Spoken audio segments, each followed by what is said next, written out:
to the first episode of Money Matters. Here I'll be uploading a video every Monday about different money topics. Now, you as the viewer have a chance to submit any questions or any inquiries you have in regards to Money Matters. Just head over to yourlifeandfinance.com. Click the image on the sidebar that says Ask Us Anything, and your question can be answered right here. So let's get started with today's first Money Matters episode. So because it's the new year, we want to get our money right, don't we? So I'm going to be talking about the top 3 budgeting techniques that you may want to implement in the new year, as well as letting you know the one that is my personal fave and that I use.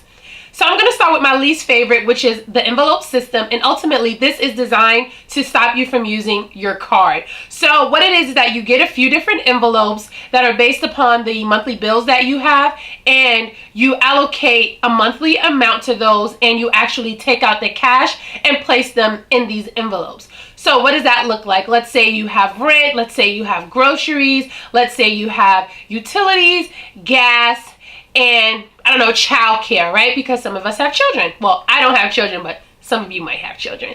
So these are the 5 different categories. Whatever it is that you've budgeted for these individual amounts, or whatever it is that you pay for these monthly bills, you would take the cash out and actually place the money inside these envelopes, so that when you get ready to pay for them, you're not using any extra cash or any cash that wasn't allocated to these individual bills. Why this is my least favorite is because I don't like carrying around cash. Even though cash is king, I actually prefer to pay whatever I can online. And then as for the allowance that I give myself every week, I rather just keep that in cash, and that's only $20. So that's enough cash for me to carry around.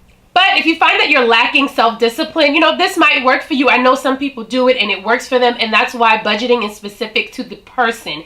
Pick what works for you. The next technique is the 50-20-30 budget rule. And this rule is simply a guideline on how to split up your expenses in just 3 categories. So 50% would go to your fixed expenses, and those are things like your monthly credit card bill, like the minimum payment, whatever that is, your monthly rent, whatever that is. Childcare could actually be put into there. It's the expenses that you have to pay monthly that don't change. So these are the necessities. So 50% go there. So the next category is 20%, and that goes towards your financial goals, which people usually bucket into the savings and debt payoff. So this gets a little tricky. Some people don't really understand what happens here. In this bucket, this is things like your retirement savings, your emergency fund, your cushion, any additional payments that you might be paying on debt go here, any debt payoff, any financial goals, saving for a home. Whatever that may be for you, that goes into the 20% bucket. Then the last bucket is 30%, and those typically tend to be your wants. So is it travel? Is it eating out? Is it, shopping? Whatever it is that you do that isn't a necessity, but it's important to you and that you want to account for it, that goes in the 30%. And it's important to note that these amounts are based off of your take-home pay. So your net pay, you would split up into the 50, the 20, and the 30%. Lastly, you have the zero-based budget, which is my favorite. That's what I use. And to be honest, a lot of these budgeting techniques can be combined. You can, make it unique and specific to your situation. It's all about what works for you. With the zero-based budget, you budget down to 0. So you account for every single dollar and you give every dollar a job. So what that looks like for me is I take my take-home pay, and based on that amount, I first allocate what it is that I have to pay for the month. So that's my rent, my car payment, my car insurance, things that won't change. I first take care of that.